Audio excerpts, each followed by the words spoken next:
When I was 8 years old, I got stabbed in my left eye with a fork.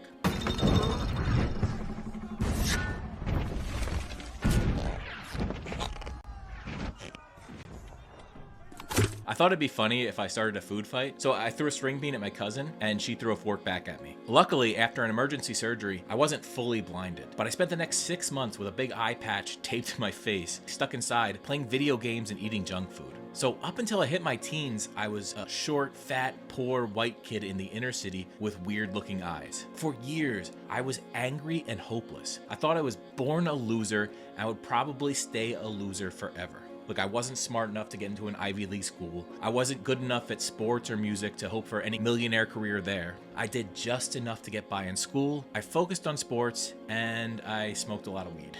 So there I was, 22, still broke, still feeling like a loser, still feeling like I had no purpose in life. And that's when I discovered freelancing. Now, the first couple years were so hard that I almost quit. Then I figured out the secrets and strategies that make high-income freelancing possible. I was a millionaire by 30, I had my first $1 million year by 35, and I'm not saying this to brag. I'm telling you this because if you're young and you feel like a loser right now, I want you to know that it doesn't have to stay that way. The only way you stay a loser is by giving up. And look, I get it. That is a tempting option. The whole world right now is designed to make you want to give up. Everything you learned in school, every media outlet, even half the success content you see online is meant to leave you with the impression that there are a small number of elites and everyone else is just lucky to eke out a middle-class life. That way you work a normal 9-to-5 job, go home and smoke weed or drink and stay docile and complacent. Look, the traditional corporate capitalist system is rigged, and they want you to know it's rigged. They want you to know that you need to be anointed to make it in that system.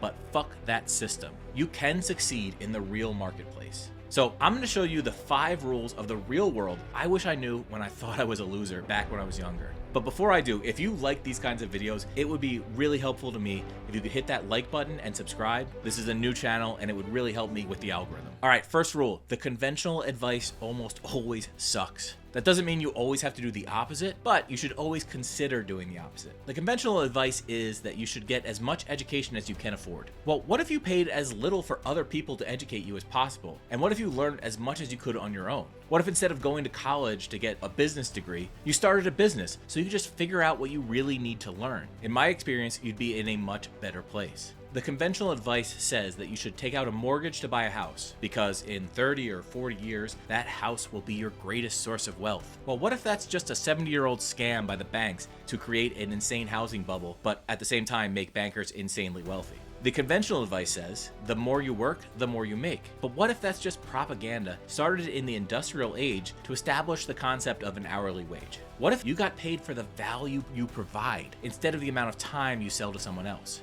Now, there are times when the conventional advice may be right, like treat others like you want to be treated. That's conventional and it's true. And you know it's true because the opposite, treat others like you hope they don't treat you, has obvious negative repercussions. But it always pays to consider the opposite. And the way the current system works, they don't want you to consider that anything other than the path laid out before you could be good for you.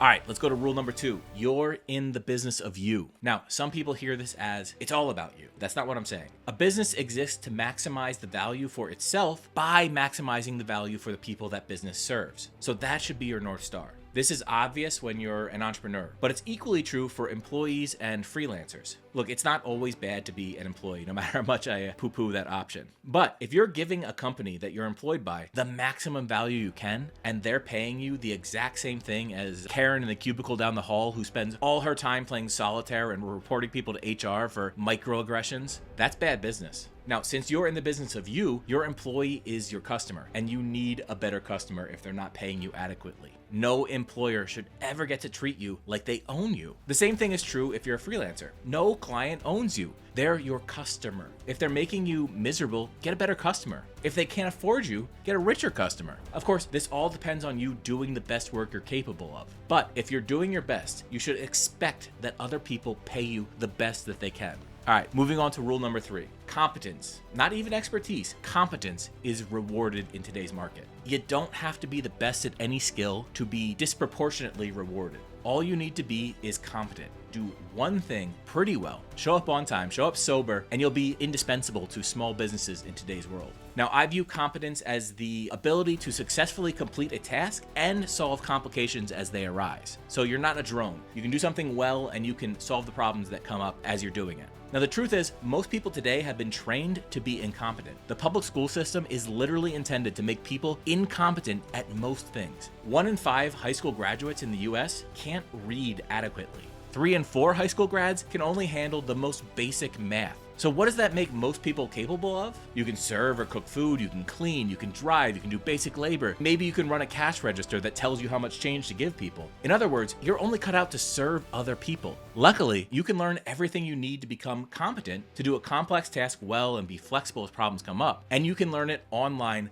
for free. And if you can get competent at an in-demand skill, you will never be out of work. But that's just the first step, because rule number 4 is combining competences will make you rich. If you can put together a couple skills in a way that nobody else does, you're unstoppable. Now, I kind of stole this idea from Scott Adams. He calls it the talent stack. I call it the skill stack. Now, Scott got ridiculously wealthy from the Dilbert cartoon series. The idea, as Scott states it, is that he wasn't the best illustrator, he wasn't the best writer, he wasn't the best humorist, but he was pretty good at all 3 things. And when he put them together, he had this set of talents that allowed him to create something nobody else could. Now, I don't like the word talent. It's really about the skills, and skills can be developed. Talents are things you're born with. But it's the same general idea that I work with. If you have 3 or 4 skills that you can get competent at, you can do extraordinarily well. If you can be in the top 10% at one of those, you're going to be rich. If you can get to the top 10% in 2 that matter to the bottom line of a company or the clients you're serving, you are so set you can't even believe it. Look, if you're a top 10% writer and a top 10% researcher, you're set. You don't even understand how valuable you are. If you're top 10% at graphic design and top 10% at understanding brand psychology, you're indispensable to so many companies you can set your own price. If you're top 10% at computer modeling and top 10% at sales, you're going to be a multi-millionaire. Now, it takes a lot of work and study to become top 10% at something, but not that much work, especially if it's a less common skill. You're probably not going to become a top 10% basketball player, but you could become a top 10% public speaker. You may not get to the top 10% in a combat sport, but you could become a top 10% audio engineer. You won't get anything in this world without hard work, but you're competing against a world of lazy people who have bought the propaganda that they can't get ahead. And if you're working around that BS, if you're working hard on things you can actually become very good at, you have no idea the potential you have. Play the games you can win. And that brings me to rule number 5. No one is coming to save you. I make these videos to help you get a leg up, to help you see the possibilities. But if you want to be a winner, it is on you. You have to do this on your own. And you can. Now, we can go tit for tat on our disadvantages. I was a poor, half-blind dummy from the inner city. A lot of people have it worse. A lot of people started out with way more advantages than me. It doesn't matter. I started winning when I decided I wasn't going to be a loser. And you can come from any background: race, religion, sex, poverty, parental status, disability. You're only destined to be a loser if you choose to be. You can't let other people define you. You can't let the haters, for whatever reason they're hating and trying to hold you back, you can't let them have any influence on what you believe about yourself. You're nobody's bitch. You have something unique to offer the world, and you better go out there and prove it. Now, maybe you think I'm nuts and you'd rather live this normal middle-class life. If that's you, honestly, I hope you have all the happiness in the world. But if you're like I was and you feel like a misfit loser with no idea how to get ahead, I want you to know just because you're losing now doesn't mean you're a loser. The best stories are the comeback stories. So write your own script. Personally, I think the best way to get ahead is freelancing. And if you want to be successful at freelancing, you need the right tools, which is why I put together the 5 free tools that make even brand new freelancers look like seasoned pros. Just go to henrybing.co/free tools to get those. And look, no matter what you do, decide that you're not a loser and then prove it to yourself. I promise it's the best decision you'll ever make. All right, see you in the next one.